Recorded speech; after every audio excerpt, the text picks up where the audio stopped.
आर्थिक बदहाली का दंश झेल रही महानगर पालिका के साथ गरीबी में आटा गीला वाला वाकया हुआ है।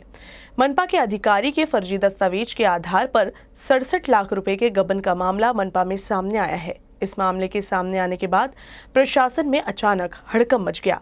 खुद मनपा आयुक्त राधाकृष्णन भी एक्शन में आए। पहले वरिष्ठ अधिकारियों ने खुद जांच पड़ताल की और बाद में पुलिस में मामला दर्ज कराया गया। इस मामले में शामिल 4 कर्मचारियों पर निलंबन की गाज गिरी है, जबकि 6 वरिष्ठ अधिकारियों को आंतरिक जांच का सामना करना पड़ेगा। इस मामले में वित्तीय विभाग और मुख्य वित्तीय अधिकारी सवालों के घेरे में हैं। आयुक्त ने एक बड़ा फैसला लेते हुए 1 अप्रैल 2020 से अब तक कोटेशन में हुए खरीदारी के मामले की जांच का भी आदेश दिया है। नागपुर महानगर पालिका में भ्रष्टाचार का नया प्रताप सामने आया है। मनपा के वित्त व सामान्य प्रशासन विभाग के अधिकारी व कर्मचारियों की लापरवाही के चलते सप्लाई ठेकेदार ने ऐसा खेला खेला कि मनपा को 1-2 नहीं बल्कि 67 लाख रुपए का सिर्फ बीते 3 महीने में चूना लग गया। यह सारा खेल कैसे हुआ, आइए सबसे पहले इसे समझा जाए। मनपा में ठेकेदारी करने वाला एक ठेकेदार है जिसका नाम है मनोहर साकोरे। मनोहर साकोरे का मुख्य काम है मनपा में स्टेशनरी सप्लाई का। यह काम वो बीते कई वर्षों से करते आया है। साकोरे का नाम 5 कंपनियों के साथ जुड़ा होने की बात कही जा रही है, जिनके नाम हैं Manohar Sakore and company, Swastik tradings, Gurukripa stationery, SK enterprises और सुदर्शन। मनोहर साकोरे ने मनपा के स्वास्थ्य विभाग में 67 लाख रुपए की स्टेशनरी सप्लाई के जाली बिल जमा किए और वित्त विभाग से यह पैसे भी हासिल कर लिए। यह बात जब स्वास्थ्य अधिकारी डॉक्टर संजय चिलकर को पता चली तो वह दंग रह गए। मामले की सूचना उन्होंने अतिरिक्त आयुक्त राम जोशी को दी।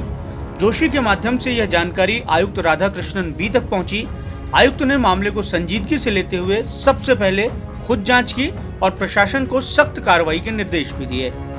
बुधवार को शक के दायरे में आने वाले अधिकारी और कर्मचारियों की अतिरिक्त आयुक्त राम जोशी के कैबिन में पेशी हुई, जिसके बाद प्राथमिक जांच में दोषी पाए गए वित्त विभाग के राजेश मेश्राम, AY नागदीवे, अफाक अहमद और सामान्य प्रशासन विभाग के मोहन पदवंशी को निलंबित कर दिया गया।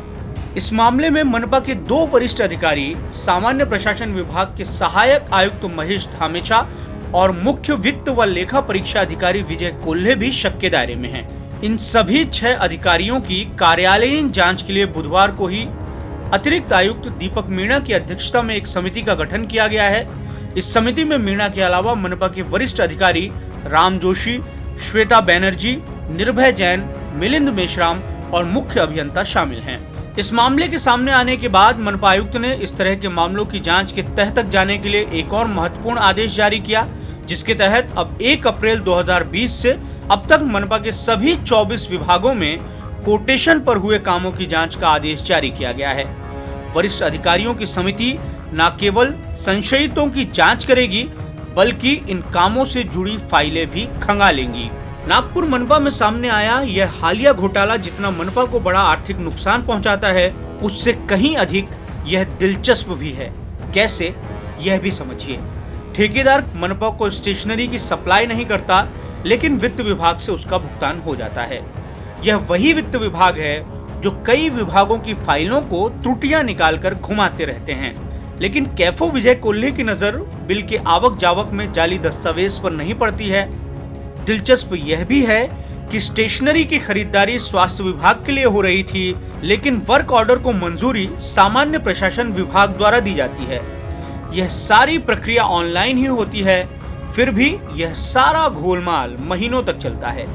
दरअसल सामान्य प्रशासन विभाग के सहायक आयुक्त के ऑनलाइन मनपा अकाउंट का एक्सेस इसी विभाग के जूनियर अधिकारी मोहन पदवंशी के पास होता है। एक के बाद एक ना जाने कितनी चूक होती है, मगर पकड़ में किसी के नहीं आती। बहरहाल अब यह मामला जांच के दायरे में आ चुका है। संभव है कि इस जांच में कुछ बड़ा निकलकर सामने आए, लेकिन सबसे अधिक ध्यान देने वाली बात यह है कि यह सारा भ्रष्टाचार 3 लाख के कम मूल्य के कोटेशन के काम के जरिए ही हो रहा था। कोटेशन से होने वाले काम को भ्रष्टाचार की मोटी जड़ माना जाता है। इन कामों के लिए टेंडर नहीं होता। कोटेशन से काम होने और ना होने को लेकर स्वार्थ के हिसाब से दलीलें हमेशा सामने रहती हैं।